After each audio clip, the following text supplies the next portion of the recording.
got something quite significant to contribute. And this report, working with disasters, clergy and bushfires, is one of those very important pieces of work, and I'm sure that as others speak today, they'll reflect on what this piece of work actually means in a practical sense of what services you actually provide. To Lisa, well done.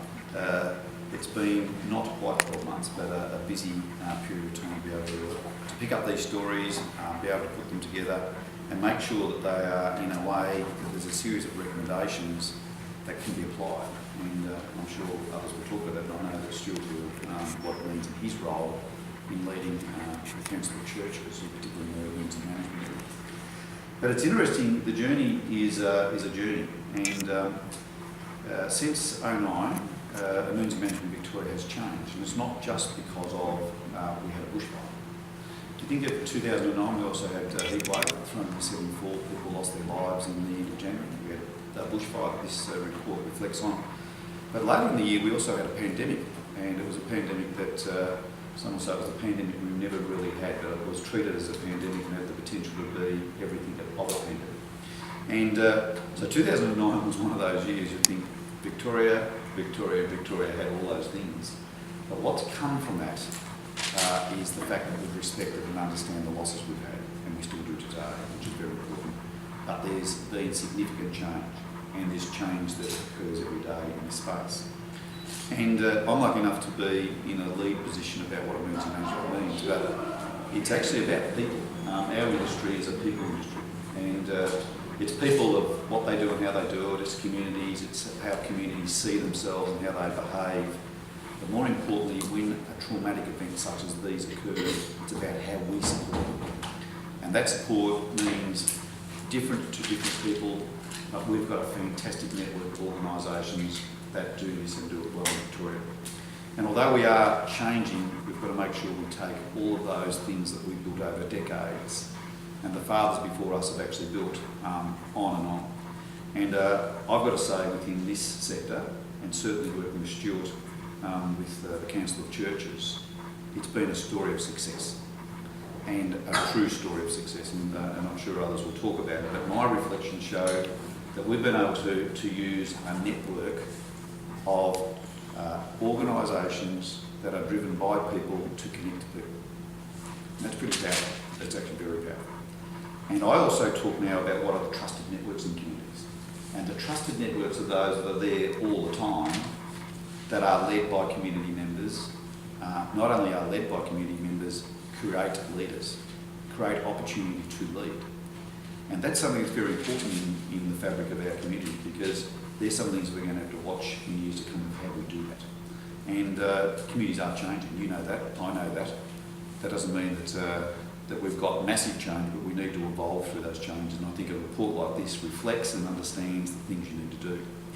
And Lisa, in that sense, I think you've been able to crystallise some of those absolute key learnings, but there's a story in the report that travels along with what you've heard and listened to.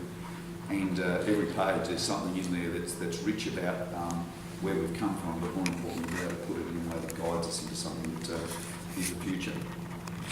Now, I left over there on the side table a little document that's like this, and I didn't bring it down to sell it to you, but there's a real message in this as well, which is underpinned by Lisa's research.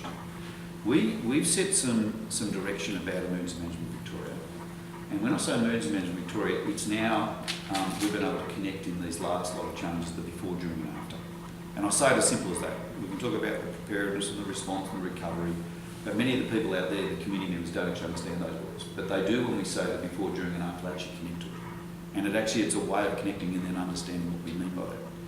And one of the key things we've said in here is about making sure we've got safer and more resilient communities. The second one is saying we work together. It's not about you and me, it's you plus me equals we. And the we is really important. Because we've got, you think of yours, you've got organisations that aren't in competition but are actually in alignment. And we want to get the best out of that collective. And whether that's in the faith-based organisations, or whether it's in the traditional emergency services like SES and CFA, or whether it's in what local government bring to offer, or other agencies, and there's many of them, it's about how we do it together. And the we work as one is a very strong label we've built now to say it is about we. And when I say we, that's about government, it's about agencies, it's about business, it's about community.